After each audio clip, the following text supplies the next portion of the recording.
जो लोगों की है, बेटा बेटी के अंदर जो लोग फर्क करते हैं, उसके विषय में आप क्या कहना चाहिए? उसके विषय में तो ये कहना चाहूंगी कि देखो, पहले रूढ़िवादिता, कुछ रूढ़िवादिता जो है आज भी बाकी है हमारे समाज में, लेकिन ये है कि इस किसान आंदोलन ने बेटियों को आगे लाने का एक अवसर दिया है, जिसमें बेटियां बढ़ चढ़ करके हिस्सा ले रही है और अपनी आवाज को बुलंद कर रही है। ये सरकार तो जो 40 सांसदों पर, इनके भी तो बलात्कार के केस हैं। ये बलात्कारियों की सरकार है और हर रोज एक ना एक बेटियों के केस आते रहते हैं बलात्कार के। ये सरकार उन पर केस क्यों नहीं करती?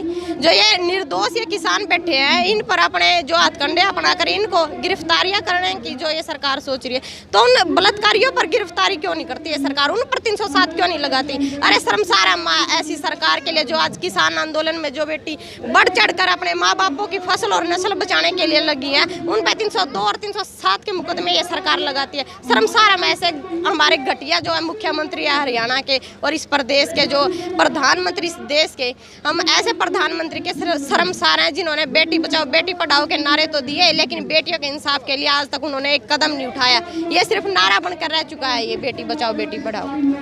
अच्छा, खटखट टोल प्लाजा के ऊपर आप बहुत लंबे समय से सक्रिय भी होंगे। मैं स्वयं यहाँ आता जाता रहता हूँ क्योंकि हमारा गाँव भी है और पत्रकारिता के हिसाब से हमें काम भी निरंतर करना पड़ता है।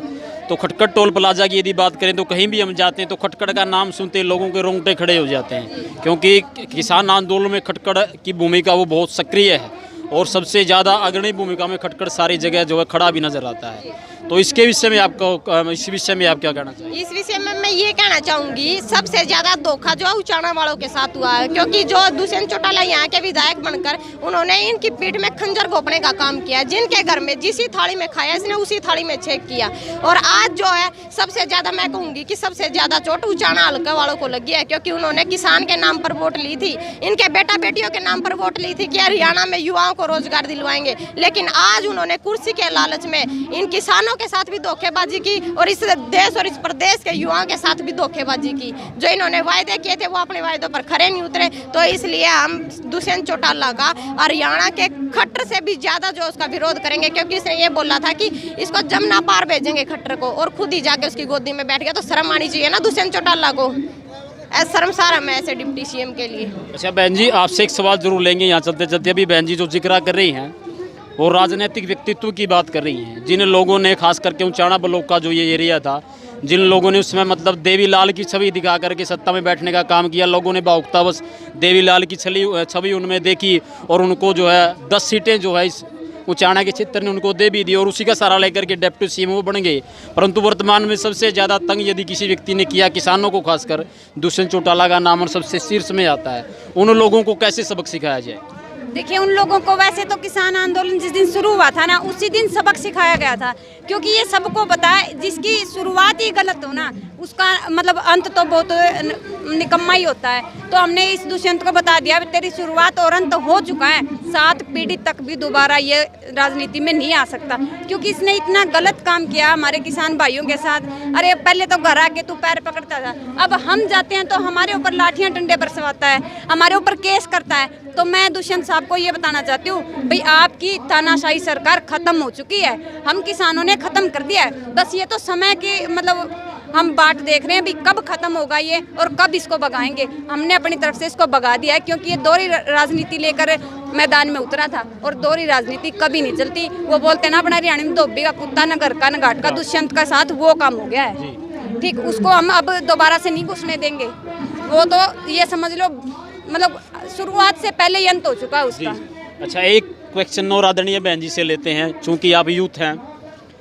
ये जो मंच जो यहाँ बना हुआ ये सार्वजनिक मंच है, यहाँ हर संप्रदाय का लोग बैठता, हर जात का है, मतलब हर तबके का लोग आदमी यहाँ बैठता है। तो क्या आपको नहीं लगता ऐसे ऐसे सार्वजनिक मंचों से जो सामाजिक बुराइयाँ जो समाज में आज व्याप्त है, खास करके सबसे बड़ी जो दिक्कत वो शराबखोरी की है।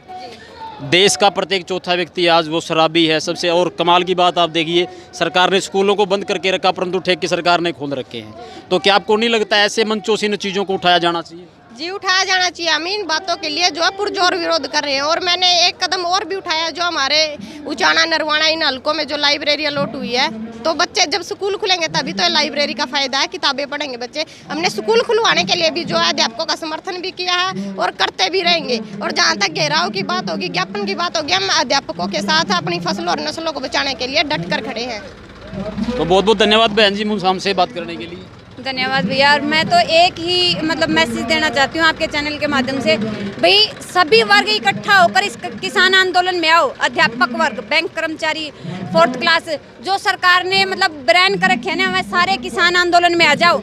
सबको यहाँ मान सम्मान भी मिलेगा और सबकी इज्जत भी बचेगी और रोटी भी बचेगी। हमारी असली फसल और नस्ल बचाने की जो लड़ाई है वो सबके इकट्ठा होने से लड़ी जाएगी। और मेरा तो सभी भाइयों से, अध्यापकों से भी अनुरोध है, भाई तुम यहाँ आओ ताकि हम इकट्ठा होकर अपना स्कूल खुलवाने का कार्य जल्दी से जल्दी करें और अपनी आने वाली नस्ल को सुरक्षित और शिक्षित बना सकें। जी धन्यवाद बहन जी हमसे बात करने के लिए। धन्यवाद। देखते साथियों, ज़्यादा से ज़्यादा वीडियो को लाइक करें, शेयर करें, कमेंट करें और चैनल को सब्सक्राइब करना ना भूलें। धन्यवाद।